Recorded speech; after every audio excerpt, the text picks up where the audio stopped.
So I've arrived back here at the car park where I'm meeting Grant. He should hopefully be here in about half an hour. We'll get our stuff together and we'll head back up to hopefully where my tent will still be there with all my things inside. I only left the sleeping mat and the sleeping bag and the tent, so hopefully nobody's done anything, which I very much doubt anybody will have taken anything. The good news is that all the mountaintops are clear. So it looks like we'll get a decent view at least from the top. There is lots of heavy looking clouds, so we might get a bit of rain during the night. It is forecast, but then it's supposed to be dry in the morning. I don't think we're going to get conditions as good as we got yesterday, but we just have to go up there and try, and we'll have an adventure no matter what happens. So Grant's here.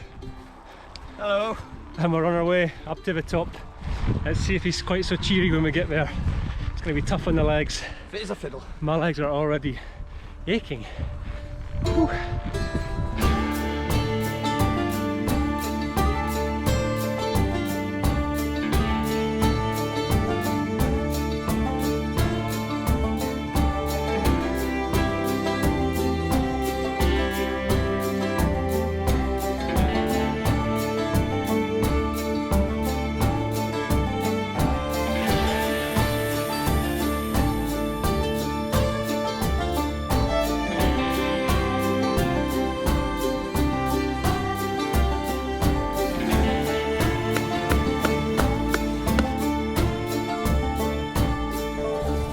Okay, we have reached the camp spot, and I can tell you now it is a lot colder than it was last night.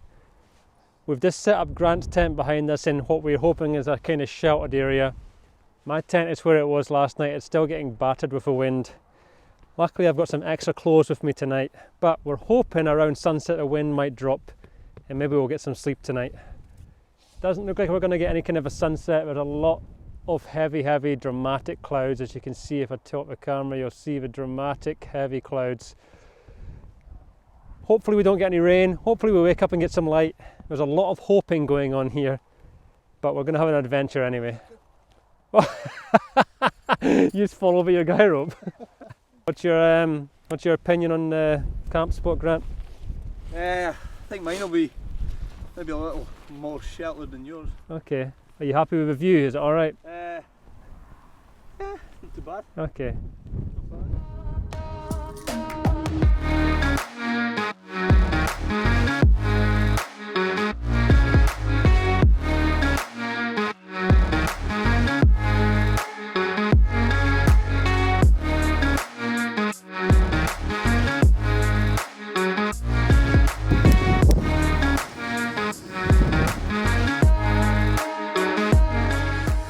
Well, I was just doing this nice little cooking montage and I went to open my Easy Ring Pull tin of meatballs for dinner and the thing snapped off, and now I've got no idea how I'm going to eat dinner.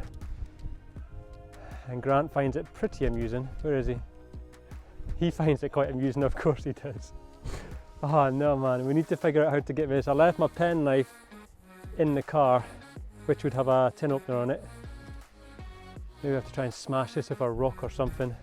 I'm gonna have to go primitive on this thing.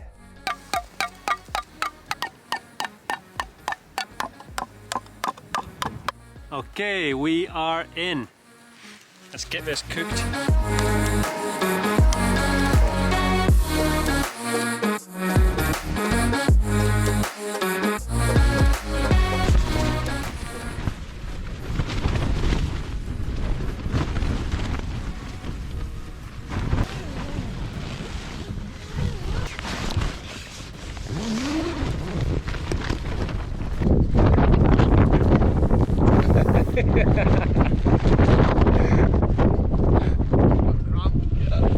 Fit as a fiddle. Fit as a fiddle.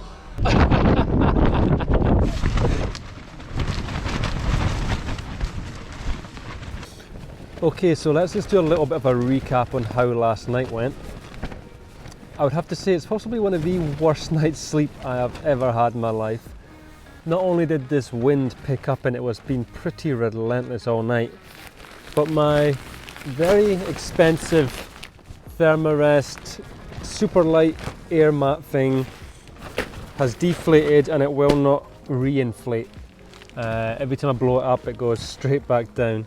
So I've pretty much just been lying on the cold ground all night, so I haven't had any sleep at all. You can probably tell by the look of my face. But it's been another adventure. The sunrise is right about now, but there is thick grey cloud. It's very moody and dramatic outside the tent. Still looks extremely beautiful looking down Glencoe Valley. So I'm going to have to go home, figure out where this thing's punctured and try and fix it before I go camping again. But yeah, there's not been much sleep had. I've been sliding up and down this tent all night. But it's been magic. I think what we're going to do now is just pack up our tents, head back down the mountain and probably have some coffee down there, hoping that there's not quite so much wind.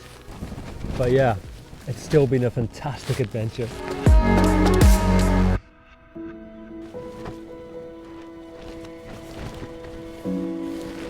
So what I've actually been doing just now before I pack up the tent is I looked out the door here and some of the light hitting the valley down in Glencoe is just absolutely incredible.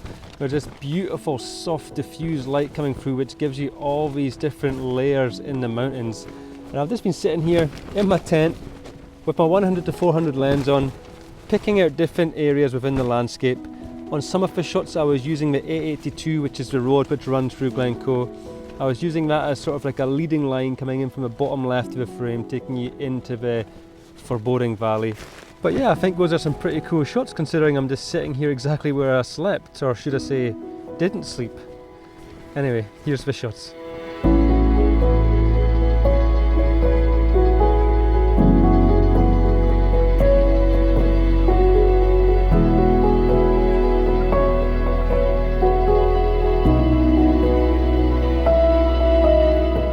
And that is the end of this camping adventure. Not so much photography in this week's adventure, but it was still great to get out into the mountains. As we were packing up the tent, some heavy rain came through and we got pretty soaked before we got back to the car. As always, if you enjoyed this video then please hit that like button and leave a comment down below. And also, please consider subscribing to the channel and clicking on that notification bell. It's completely free and you'll be notified whenever I upload new videos. Thank you very much for joining us on this adventure, and I'll see you very soon on the next one.